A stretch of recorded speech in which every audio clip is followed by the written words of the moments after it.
Hello दोस्तों, आज की कहानी है एक बूढ़े पिता का। एक गांव में बहुत ही खुशहाल परिवार रहता था। उसमें एक बूढ़ा आदमी भी रहता था। बूढ़ा व्यक्ति अपने बेटे और बहू के साथ रहता था। परिवार सुखी संपन्न था।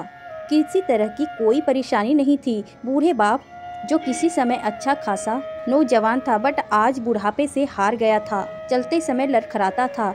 लाठी की जरूरत पड़ने लगी। चेहरा झुर्रियां से बढ़ चुका था। बस अपना जीवन किसी तरह व्यतीत कर रहा था।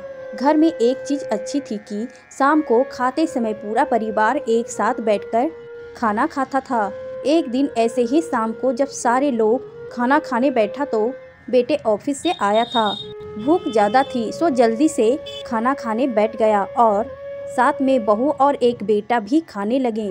बूढ़े हाथ जैसे ही थाली उठाने को हुई, थाली हाथ से छिलक गई, थोड़ी दाल गिर गई।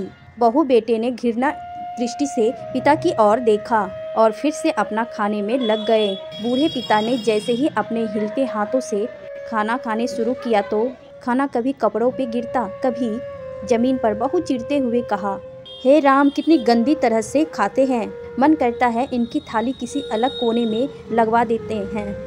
बेटे ने भी ऐसे सिर हिलाया जैसे पत्नी की बात से सहमत हो। बेटा यह सब मासूमियत से देख रहा था। अगले दिन पिता की थाली उस टेबल से हटाकर एक कोने में लगवा दी गई।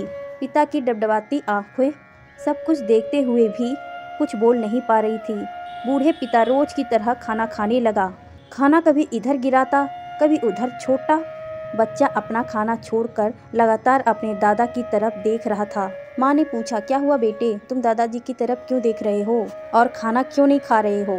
बच्चा बड़ी मासूमियत से बोला, माँ, मैं सीख रहा हूँ कि वृद्धों के साथ कैसे व्यवहार करना चाहिए। जब मैं बड़ा हो जाऊँगा और आप लोग बूढ़े हो जाओगे तो मैं भी आपको इसी तरह कोने में खाना खिलाऊँगा।